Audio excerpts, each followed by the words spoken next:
Hello guys, magtatag-ulan na at alam natin kasama sa mga tag-ulan talaga, bagyo, baha at higit sa lahat, minsan nagkakaroon din ng mga aksidente sa kalsada. At sa mga ganitong panahon, napakahalaga talaga na protected ng insurance ang sasakyan mo. Kaya sa video na to, pag-uusapan natin, ano-ano ba yung mga klase ng insurance na meron dito sa Pilipinas?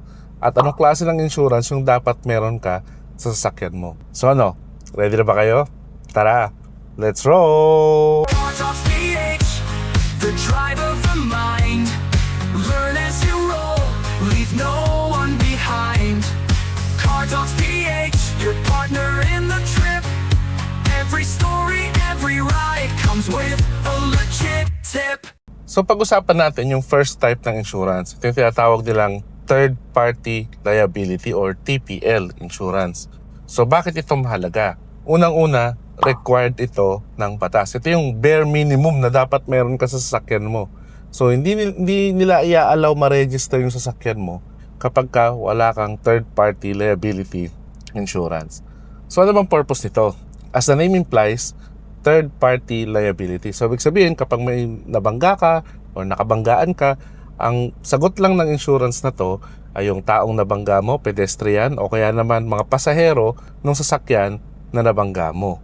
Kaya siya third party. Yun yung kanyang sasagutin sa'yo. At saka alam natin, hindi ito sobrang expensive compared sa iba pang insurance sa pag-uusapan natin. So anong catch nito?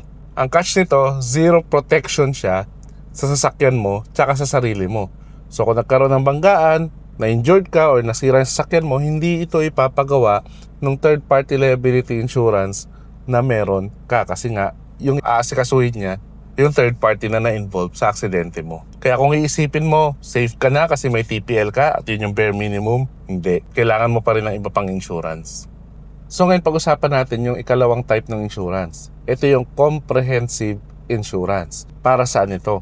Para to sa sasakyan mo at sa'yo mismo. Just in case na magkaroon ng aksidente. Totoo, medyo mas mahal ang premium nito compared sa TPL. Every year yung babayaran mo. Pero makakasigurado ka naman na protektado ka pati ang sasakyan mo. So ano ba yung kasama dito sa comprehensive insurance? Unang-una kasama dyan yung own damage and collision. Ibig sabihin, nagpapark ka, nabangga mo sa pader yung sasakyan mo, or nagasgasan mo ng sarili mo. Ikaw yung may dahilan. Kayang-kaya ipagawa yung sasakyan mo ng insurance provider mo na comprehensive. Kalawa, theft. Nanakaw ba yung sasakyan mo? O kaya naman nakarnap? No, pwede nilang palitan yan basta kasama yan sa premium na pinili mo sa insurance mo. Kapag kami nakabangga sa'yo, limbawa jeep o kaya naman iba pang sasakyan, hindi nyo na kailangan mag-away kasi ipapagawa yan ng insurance mo under comprehensive insurance. At yung huli, yung tinatawag nila acts of nature o tawag pa nga ng iba, acts of God. No? Bawa, nabaha yung sasakyan mo, lumindol o kaya naman nahulugan ng puno, nabagsakan ng kung ano, habang nakapark at under ka ng comprehensive insurance at meron kang ganun sa premium mo, papalitan nila yan or ipapagawa yung sasakyan mo depende sa damage. So please take note na kapag dineclared ng insurance na to na total wreck yung sasakyan mo, hindi nila to papalitan talaga ng bago. Ang gagawin nila, yung market value ng sasakyan mo, ayun yung babayaran sa'yo na yung pera na yun pwede mo magamit pang-purchase ulit ng bago. Pero hindi siya talaga totally papalitan nila ng bago. So yun yung advantage ng comprehensive insurance. So isipin mo na lang, no, pinaka-advantage talaga nito, magbabayad ka ng premium per year pero instead na mag-release ka ng napakalaking halaga upfront, kapag nagpapagawa ka ng sasakyan o pampagamot mo kapag na-aksidente ka, babayaran mo lang nasa around 2,500 to 3,000 na participation fee kapag ka meron kang aksidente. So, di ba? Worth it yung comprehensive insurance. Pero take note guys ha, yung mga comprehensive insurance, ano yan, meron lang talagang limit yan ng years ng sasakyan. So, hindi lahat ng sasakyan pasok. Usually, 10 to 15 years old na sasakyan ang nakukuhanan pa ng comprehensive insurance. Older than that, hindi na kayo makakakuha niyan. Kaya ito si Blake, wala na tong comprehensive insurance. So anything na may mangyari dito, ako yung magpapagawa nun. Sagot ko yun. At kasama yan sa risk ng owning ng medyo lumang sasakyan.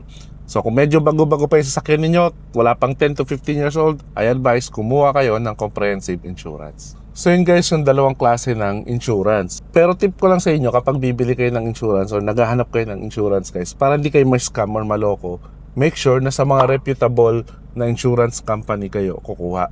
at napakaraming reputable na insurance company out there, guys. So kailangan nyo lang mamili. Huwag kayo kung sino yung una nyo makausap, yun agad. Not necessarily in-house insurance, no? Kapag bumili kayo ng brand new na sasakyan, not necessarily yung in-house na insurance yung kukunin nyo. Hindi naman required yun. Pwede kayo mag-shop sa iba, sa mga bangko, ultimo sa GCash, meron yan, sa Shopee, ng mga insurance na legit naman. So tingin ko magpack-out kayo kahit 3 or 4 na insurance para ma-make sure nyo na na-maximize nyo yung presyo ng mga yon. So yun guys, sana nakatulong sa inyo yung video na to para ma-identify yung pagkakaiba ng third-party liability insurance at saka ng comprehensive insurance. Tandaan, ang insurance para yung payong. Mabuti na't may dala ka at hindi umulan kaysa naman umulan tapos wala kang masilungan, di ba? So ganyan din yung insurance. Maganda, meron kayo sa inyong mga sasakyan, hindi yan luho. Protection yan sa inyo at sa inyong property kaya sasakyan. Kaya napakahalaga na meron kayong comprehensive insurance. So yun lang guys, sana nakatulong sa inyo yung video na to. At share mo na rin sa mga friends mo na nagtataka or gustong malaman kung ano ba pinagkaiba ng TPL sa comprehensive insurance. At syempre, kung nagustuhan mo yung video na to, hit mo na may like button. At kung di ka pa naka-follow or nakasubscribe kay Car Talks PH, click mo na yung follow button at subscribe button para updated ka palagi sa mga latest happenings sa ating channel. So till next videos guys, always remember, drive safe and enjoy!